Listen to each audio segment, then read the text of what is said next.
Dear students, তোমাদের প্রত্যেককে আমার ইউটিউব চ্যানেলে স্বাগত। আজকে ক্লাসের আলোচনার বিষয় translation from P K. De Sarkar exercise 1 আজকে ডিসকাস করব। কারণ তোমাদের আপকামিং অনেকগুলো পরীক্ষার মেন্স এক্সাম আছে, সেখানে ডেসক্রিপটিভ পেপারে ইংলিশের ট্রান্সলেশন একটা গুরুত্বপূর্ণ পার্ট এবং অনেকটা নাম্বার ক্যারি করে। তুমি যদি নিজেকে ট্রান্সলেশনে এনরিচ করতে চাও বা তোমার ট্রান্সলেশনের ধার বাড়াতে চাও, অবশ্যই পি.কে. দে সরকারের যে এক্সারসাইজগুলো আছে সেগুলো তোমার প্র্যাকটিস করা অবশ্যই জরুরি বা দরকারি। তাই আমি এই সিরিজটাতে একদম এক্সারসাইজগুলোকে ধরে ধরে তোমাদের কাছে আলোচনা করব, যাতে তোমাদের ট্রান্সলেশনের ভিত আরও বেশি মজবুত হয়। ওকে, তো চলো আজকের যে প্যাসেজটা আমরা দেখব, এবং তোমাকে প্রথমেই বলবো যে প্যাসেজ তুমি পাবে পরীক্ষার হলে হোক বাড়িতে যখন প্রথম লেখা প্র্যাকটিস করবে, অবশ্যই তুমি প্যাসেজটা একবার পড়বে। এর প্রধান উদ্দেশ্য হলো প্যাসেজটা কোন টেন্সে আছে এটা তোমাকে ধরতে হবে, বুঝে নিতে হবে, কারণ সেই টেন্সে তোমাকে কি করতে হবে, প্যাসেজটা ট্রান্সলেট করতে হবে। তো চলো আজকে একটু দেখে নিই। একদা এক বালক বিদ্যালয় হইতে অন্য এক বালকের একখানি পুস্তক চুরি করিয়া আনিয়াছিল। পরিষ্কার দেখো বলা আছে আনিয়াছিল। এই আনিয়াছিল মানে পাস্ট টেন্স। তার পরের লাইন দেখি, অতি শৈশবে তাহার মাতা পিতার মৃত্যু হয়, তাহার মাসি তাহাকে পালন করিয়াছিলেন। দেখো এখানে পালন করিয়াছিলেন, মাঝে মৃত্যু হয়, কিন্তু দেখো প্রথম আর শেষে পাস্ট টেন্স, মাঝে প্রেজেন্ট টেন্স। আমি ওই জায়গাটাকেও কি করতে পারি, পাস্ট টেন্সেই লিখতে পারি। ওকে, তো সুতরাং এখানে যদি কোনো জায়গায় এরকম হয়, তুমি সেই জায়গাটাকে অ্যাজ এ প্যাসেজ ট্রান্সলেশন হিসাবে তুমি পাস্ট টেন্সে লিখবে, কারণ তুমি মূল যে বিষয় সেটা লক্ষ্য করে দেখবে যে ন্যারেটিং স্টোনটা কিসে আছে, পাস্ট ইন্ডিকেশন না পাস্ট টেন্সে। যদি সেটা হয় তাহলে মূল যে মানে পুরো প্যাসেজটাকে তুমি অবশ্যই কি করতে পারো, পাস্ট টেন্সে লিখতে পারো। তো চলো আমরা দেখবো পাট পাট করে। বলছে, একদা এক বালক বিদ্যালয় হইতে অন্য এক বালকের একখানি পুস্তক চুরি করিয়া আনিয়াছিল। আমি দুটো করে উত্তর তোমার সামনে প্রেজেন্ট করব, ঠিক আছে? তোমার যেটা ভালো লাগবে, যেটা মনে হবে যে এটা ঠিক, সেটা তুমি রেডি করতে পারো সেটাকে নিয়ে।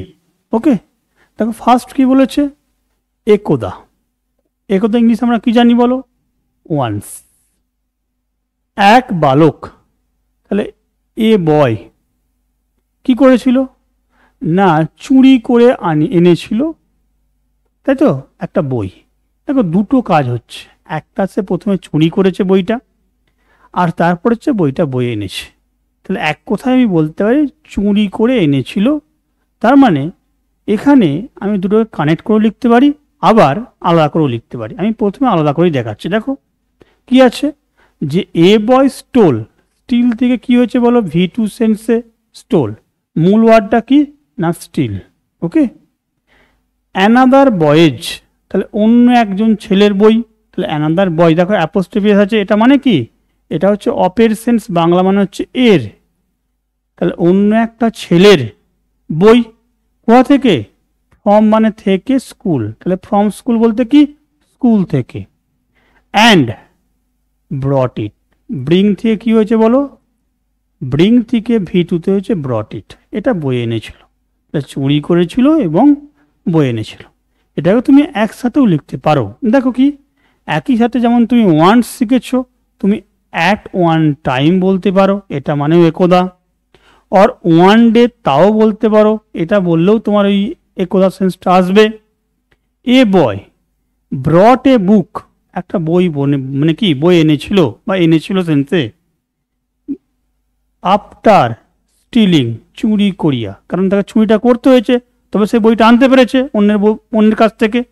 দেখো after stealing from another boy of school, তাহলে এখানে দেখো একইভাবে লেখা হয়েছে, কিন্তু এখানে একটা গ্রামাটিক্যাল কনস্ট্রাকশন সুন্দর ব্যবহার করা হয়েছে, after stealing. Okay, after stealing from another boy of school. দুটোই তোমাকে দেখিয়েছি, অ্যাজ ইউর চয়েস, তুমি যেটা পছন্দ সেটা ফলো করতে পারো। ওকে, নেক্সট। অতি শৈশবে তার মাতা পিতার মৃত্যু হয়, তাহার মাসি তাহাকে পালন করিয়াছিল। দুটো সেন্স আছে, দুটো সেন্টেন্স আছে। দেখো, অতি শৈশবে তার মাতা পিতার মৃত্যু হয়, এটা কি আমরা বলতে পারি এক কথায় he lost his parents when he was a child. একদম সব থেকে সিম্পল সোজা হবে, হি লস, সে হারিয়েছিল তার মাতা পিতাকে, parents, when he was a child. Clear? এটাকে ঘুরিয়ে লিখতে পারি হিজ পেরেন্টস ডাইড, যেটাকে মারা যাওয়া সেন্সে, পাস্ট টেন্সে। একটা গ্রুপ ভার্ব ব্যবহার করতে পারি, পাস্ট অ্যাওয়ে। দেখো, ডায়েড লিখতে পারো, পাস্ট অ্যাওয়ে লিখতে পারো, এটা গ্রুপ ভার্ব ইউজ করলে। যদি তুমি ইডিয়ামস ইউজ করো, কি করবে? Kick the bucket in his childhood. একই সেন্স, তিনটে মানেই এক। ডায়োডে যা, পাস্ট অ্যাওয়ে হচ্ছে মানেও তা, আর কিক দ্য বাকেট এটা মানেও তা। ইন হিজ চাইল্ডহুড এটাকে লিখতে পারো, অথবা ইন হিজ আর্লি চাইল্ডহুড, একই সেন্সে। এই পার্টটা ইন হিজ চাইল্ডহুড বা ইন হিজ আর্লি চাইল্ডহুড একই জিনিস। এখান থেকে যে কোনো একটা ভার্ব তুমি ইউজ করতে পারো। এই ভার্বটা, এই গ্রুপ ভার্বটা বা ইডিয়ামসটা মানে কিন্তু সেমই থাকছে। এখানে কি আছে দেখো, তাহার মাসি, তাহলে মাসি বলতে কি হিজ আন্ট আমি বলতে পারি। His aunt brought him up. এই যে ব্রট হিম আপ বললাম কি কেন না, আমরা জানি ব্রিং আপ মানে কি বলো গ্রুপ ভার্ব সেন্সে, ব্রিং আপ মানে হচ্ছে লালন পালন করা। কিন্তু যখনই সেটাকে পাস্ট টেন্সে আমরা লিখছি, ব্রিং আপটা যখন পাস্ট টেন্স করছি কি হচ্ছে, ব্রট হচ্ছে ভি2 সেন্সে। আর দেখো মাঝে আমরা অবজেক্টটাকে দিচ্ছি কি, ব্রট হিম আপ। আবার এটাও তুমি লিখতে পারো যে হিজ আন্ট রেয়ার্ড মানে লালন পালন করা, হিম। ওকে, এই আপটা দেওয়ার দরকার নেই, হিজ এটা আগের সেন্টেন্স থেকে চলে এসেছে, এটা কাটা। হিজ আন্ট রেয়ার্ড হিম, এক কথায় তার মাসি তাকে লালন পালন করেছিল। ওকে, নেক্সট। তিনি তার হস্তে এই পুস্তকখানি দেখিয়া জিজ্ঞাসা করিলেন। তুমি এই জায়গাটাকে আগে ভাবো যে তিনি তাহার হস্তে পুস্তক দেখিয়া জিজ্ঞাসা করিলেন। তাহলে দেখো, পুস্তক দেখেছিল এবং জিজ্ঞাসা করেছিল, এটা দুটো ভাগে লিখতে পারো। এটা ছাড়া পার্টিসিপেল যোগ্য লিখতে পারো, দেখিয়া জিজ্ঞাসা করেছিল। আমি দুটোই দেখাবো তোমাকে। দেখো, সি বলতে তিনি বলতে মাসির কথা বলছে। She saw the book in his hand, তাহলে তার হাতে মানে ওই ছেলেটির হাতে বইটি দেখেছিল। দেখো, তিনি দেখেছিলেন বইটি তার হাতে, she saw the book in his hand, এবং কোশ্চেন করেছে অ্যান্ড আস্ট। দেখো, তার দুটো ভার্ব আমি এখানে কিন্তু ইউজ করেছি। কি জিজ্ঞাসা করেছিল? ভুবন, এই পুস্তক তুমি কোথায় পাইলে? দেখো, যেহেতু কোটেশনের মধ্যে লিখছি আমরা, কোমা কোটেশনের মধ্যে, এখানে কিন্তু মেন ভার্ব হচ্ছে আস্ট, পাস্ট টেন্স। এই জায়গাটা কিন্তু তুমি পাস্টেও লিখতে পারো, আর কিছু কিছু ক্ষেত্রে দেখবে তুমি প্রেজেন্টে লিখছো, কিন্তু আমরা এখানে পাস্টে লিখছি। দেখো কি না, Bhuban where did you get this book, তাহলে where did you get this book, তাহলে Bhuban where did you get this book. আবার দেখো, সিইং দ্য বুক মানে কি, বইটা দেখিয়া, যে বললাম একটা ভার্ব ইউজ করব, seeing the book in his hand, এটা কিসের ব্যাপার বলো? পার্টিসিপেল সেন্সে, মানে বইটি দেখিয়া। কার কাছে দেখিয়া? তার হাতে দেখিয়া। She asked Bhuban where did you obtain this book. এই দেখো, এখানে গেট বলেছিলাম, গেটেরই একটা সিনোনিমস কি আমরা জানি বলো? অবটেন। ইওর চয়েস, ঘুরিয়ে ফিরিয়ে লিখতে, কারণ সবাই গেট লিখবে, তুমি একটু অন্য ঘুরিয়ে ভাবতে পারো। ক্লিয়ার? নেক্সট, সে বলিল বিদ্যালয়ের এক বালকের পুস্তক। দেখো, সে একটা উত্তর দিয়েছে এবং সেটাও কোটেশনের মধ্যে আছে।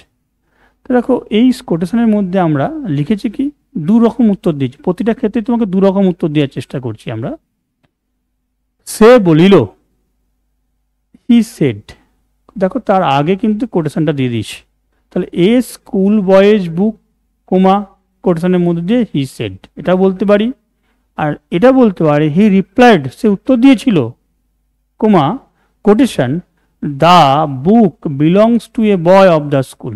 দেখো, the book belongs to a book, এখানে তুমি যদি বলো স্যার আমি এটা ইডি করবো, belong to a boy of the school, তাও তুমি করতে পারবে। মানে কি, এই বইটার অধিকার ছিল একমাত্র কার? এই বিলং টু কখন বলি, কার অধিকারে কিছু বোঝাতে। তাহলে একটা ছেলের মানে স্কুলের ছেলের অধিকারে ছিল এই বইটা, আমি সেটা নিয়ে চলে এসেছি। কে ভুবন উত্তর দিচ্ছে? দেখো, আন্টি বললে দেখো পুস্তকখানি চুরি করে আছে। মাসি বুঝিতে পারিলেন ভুবন ওই পুস্তকখানি চুরি করিয়াছে। তার মানে সে কি অনুধাবন করেছিল, বুঝতে পেরেছিল। দেখো রিয়েলাইজড, এই তুমি মনে করো রিয়েলাইজ না লিখবো, আমি মেড আউট লিখবো অ্যাজ এ গ্রুপ ভার্ব লিখতে পারো। গ্রুপ ভার্ব ব্যবহার করলে কি হয় বলো না, পরীক্ষা হলে নাম্বারটা একটু এনরিচ করে। তো সুতরাং তুমি মেড আউট লিখতে পারো। ওকে, মেড আউট দ্যাট কি চুরি করিয়াছে। দেখো করিয়াছে মানে কি, করিয়াছে যে সেন্সটা পাস্টে, কিন্তু যে আছে চুরি করিয়াছে এইটা একটা পারফেক্ট সেন্স আছে, এই জন্য আমরা এটাকে কী করবো, পাস্ট পারফেক্টে নিয়ে চলে যাব। ওকে, দেখো ভুবন হ্যাড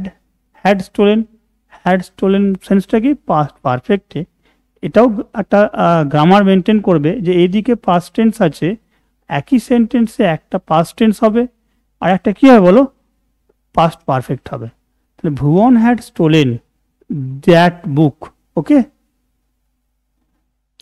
নেক্সট, কিন্তু তিনি পুস্তক ফেরাইয়া দিতে বলিলেন না এবং ভুবনকে চুরি করিতেও নিষেধ করিলেন না। খুব ভালো করে সেন্টেন্সটা শুনবে। কিন্তু বাট তিনি পুস্তক ফেরাইয়া দিতে বলিলেন না, দুটো।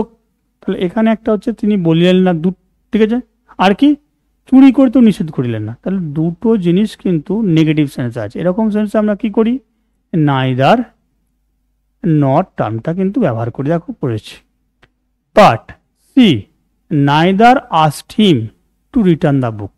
তাহলে সে না তাকে বলেছিল বইটা ফেরত দেওয়ার কথা। তাহলে neither asked him to return the বুক নর, দেখো অ্যাভার্ট হিম, এই অ্যাভার্ট মানে কি আটকানো, বাংলা সেন্স কি তাকে আটকায়নি, মানে এরকম নয় তাকে আটকায়নি কি করতে, চুরি করাতেও আটকায়নি। তাহলে নর অ্যাভার্ট হিম টু স্টিল। ওকে, তাহলে এখানে দেখো নাইদার নটটা আমরা ব্যবহার করেছি। ক্লিয়ার, যেহেতু দুটো নেগেটিভ পরপর একসঙ্গে ঘটছে। তো এই যে তোমাদের 1 নম্বর ট্রান্সলেশন হলো, এরপরে তোমাদের 2 নম্বর আসবে। এইভাবে সিরিজটা চলতে থাকবে, তোমরা ফলো করতে থাকো। ধন্যবাদ।